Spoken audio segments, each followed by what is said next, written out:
नमस्कार दोस्तों, रेलवे की पाठशाला में आपका स्वागत है। दोस्तों आज के इस वीडियो में हम बात करेंगे। एक मिनट दोस्तों। हेलो। हाँ जी, नमस्ते। हाँ, आपकी बात खेमराज से ही बात हो रही है। हाँ जी, क्या समस्या आ रही है? अच्छा, रेलवे में ग्रुप डी के अंदर जो पोस्ट अलॉटमेंट होता है वो कैसे होता है? देखिए, हालांकि ये समझाना बहुत आसान काम नहीं है, क्योंकि ये दो तीन चीज़ों के ऊपर डिपेंड करता है। आपकी पोस्ट प्रेफरेंस, आपका मेडिकल स्टैंडर्ड, आपके मार्क्स। अच्छा, ठीक है, टेंशन मत लीजिए, मैं बता देता हूँ। ठीक है, ओके। तो दोस्तों, क्या आपको भी इस ऐसी आप समस्या है कि भाई आपका जो ग्रुप डी के अंदर बहुत सारी पोस्टें हैं, तो उनमें से कौन सी पोस्ट आपको अलॉटमेंट होगी? ये बहुत बड़ा डाउट है। इनफैक्ट रेलवे ने इसके बारे में यहाँ पर डिटेल पूरा मेंशन कर रहा है नोटिफिकेशन के अंदर।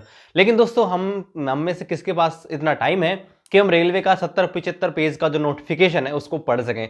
लेकिन कोई बात नहीं दोस्तों, आपका भाई है ना, आपके लिए पूरा सब कुछ बताएगा कि किस प्रकार से रेलवे में जो पोस्ट अलॉटमेंट होता है वो होता है। ऑफिशियल तरीके से मैं आपको पूरा बताऊंगा, क्योंकि आप में से बहुत सारे साथी इस बात को लेकर परेशान है कि सर पिछली बार अच्छे मार्क्स लाने के बावजूद भी 90-95 नंबर लाने के बावजूद भी ट्रैक मेंटेनर मिला, जबकि जिनके नंबर 75-70 थे उनको अच्छी पोस्ट मिली। तो ऐसा क्यों होता है रेलवे के अंदर?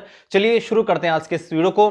उससे पहले आपसे रिक्वेस्ट है, आप हमारी इस पाठशाला पर नए हैं, पाठशाला को अभी तक ज्वाइन नहीं किया है तो मेरे प्यारे दोस्तों पाठशाला को ज्वाइन कर लीजिए, और ऐसे ही मजेदार वीडियो पाने के लिए चैनल को सब्सक्राइब करके बेल आइकन को ऑन कर दीजिएगा। चलिए मैं आपको ले चलता हूं हमारे ऑफिशियल नोटिफिकेशन पर, जहां ये सारी बातें क्लियर रूप से रेलवे ने बता रखी है कि रेलवे ग्रुप डी के अंदर पोस्ट अलॉटमेंट हम किस प्रकार से करते हैं।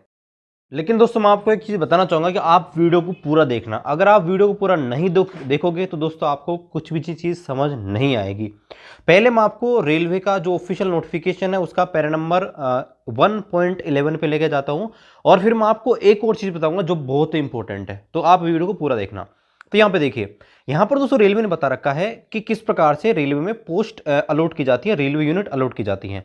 तो पहले इसको हम थोड़ा सा देख लेते हैं। तो यहाँ पर देखिए, यहां पर रेलवे ने बोल रखा है the option from the candidate for various post for which they are eligible in the opted railway shall be taken during submission of online application. यानी कि आपने ऑनलाइन एप्लीकेशन भरने के टाइम जो ऑप्शन यहां पर सेलेक्ट किए थे उन्हीं पोस्टों पे आप यहां पर एलिजिबल हो। आगे यहां पर बोल रखा है on component of all on completion of all stages of recruitment process, यानी कि रिक्रूटमेंट प्रोसेस की सारी स्टेज पूरी करने के बाद आरआरबी और आरआरसी शैल अलॉट पोस्ट और railway unit as per the option of eligible candidate only subject to merit, medical standard and vacancy position.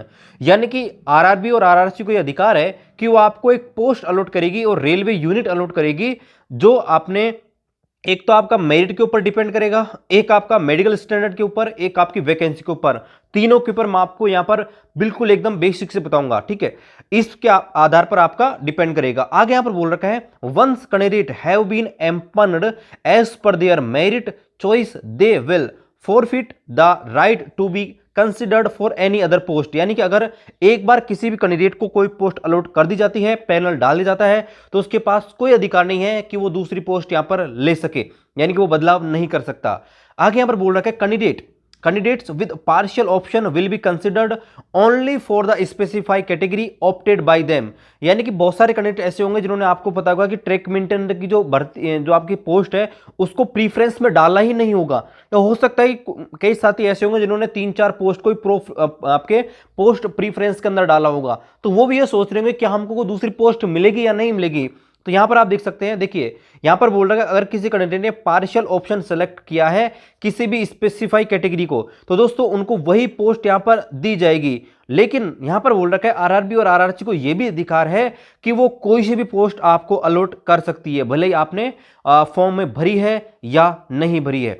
आगे यहां पर बोल रखा है in case of shortfall in empanelment of candidate or other exigence RRB RRC reserve the right to utilize the extra list of candidate stand by list if required as per the merit and the option of the candidate. यहां पर क्या होगा, मान लीजिए कि 1000 छात्रों को DV के लिए बुलाया जाता है, लेकिन डीवी में क्या वो एब्सेंट हो गए या किसी भी कारण से बाहर हो गए, तो दोस्तों रेलवे को पूरा अधिकार है कि वो यहां पर एक्स्ट्रा कैंडिडेट को यहां पर बुलाया जाएगी डीवी के लिए। अब मैं आपको ये पूरा मामला है ना, ये यहां पर समझाता हूं। देखिए क्या है, तो यहां पर देखिए मैं आपको बताता हूं कि किस प्रकार से यहां पर आपका पोस्ट अलॉटमेंट होता है।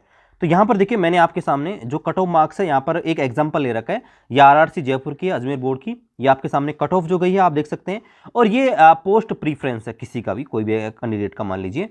अब यहां पर देखिए, यहां पर आपको एक चीज जो है यहां पर समझनी पड़ेगी, और वो चीज दोस्तों ये है कि यहां पर देखिए कट ऑफ आप देखिए, मैं एक एग्जांपल लेता हूं ओबीसी का।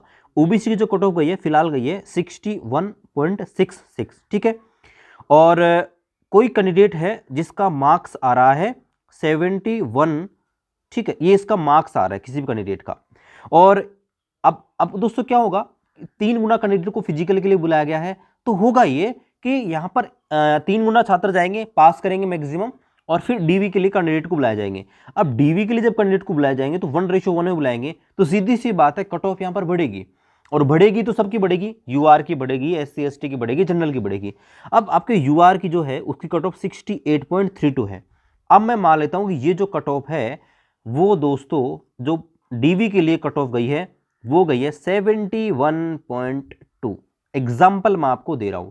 अब 71.2 अगर इसकी कट ऑफ गई है, तो ये जो 71 वाला कैंडिडेट है उसका सिलेक्शन यूआर से तो नहीं होगा, नहीं हुआ ना यूआर से, लेकिन यह ओबीसी जो कैटेगरी है, ओबीसी कैटेगरी के टॉप में आ गया नहीं, आ गया ना, ये ओबीसी की कैटेगरी है, इसके टॉप में आ गया, क्योंकि 71.2 है वो दोस्तों यूआर की कट ऑफ गई है, और इससे कम जो रहेगी, मान लीजिए ओबीसी कट ऑफ है 65 रह गई, तो 65 ओबीसी कट ऑफ गई है, और हाईएस्ट ओबीसी की है 71.2, और कैंडिडेट के नंबर 71 आ रहे हैं, तो सीधा सीधा सा मतलब है वो ओबीसी के टॉप में है। और जो टॉपर होगा, क्योंकि रेलवे ने खुद ने बोला है कि हम मेरिट के आधार पर उसको यहां पर पोस्ट देंगे, तो सीधी सी बात है वो बन गया टॉपर। अब ये बात समझ लीजिए कि आप किसी भी कैटेगरी के टॉपर होने चाहिए, पहली बात तो ये, आप चाहे यूआर में आओ, चाहे आप एससी में आओ, चाहे आप एसटी में आओ, चाहे आप ओबीसी में, चाहे ईडब्ल्यूएस, आप अगर टॉप में रहोगे तो आपको आपकी मनपसंद पोस्ट मिल सकती है।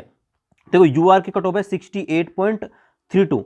अगर यहां पर क्या होता है, यहां पर देखिए क्या होता है, अगर यहां पर कोई कैंडिडेट है, इसकी कट ऑफ यहां पर बढ़ेगी, कम से कम 72 के आसपास हो जानी चाहिए। अगर यहां पर 72 कट ऑफ गई है और किसी कैंडिडेट के मार्क्स 72.5 ही हैं, तो ये है तो यूआर में, यानी कि जनरल की कट ऑफ हाइट की है तो जनरल में काउंट होगा, यूआर में काउंट होगा। लेकिन यह यूआर का टॉपर नहीं है, ये यूआर के बिल्कुल कहां पे है, बिल्कुल नीचे लेवल पे है। इसका मतलब इसको अपनी मनपसंद पोस्ट मिलने के चांसेस ना के बराबर हैं।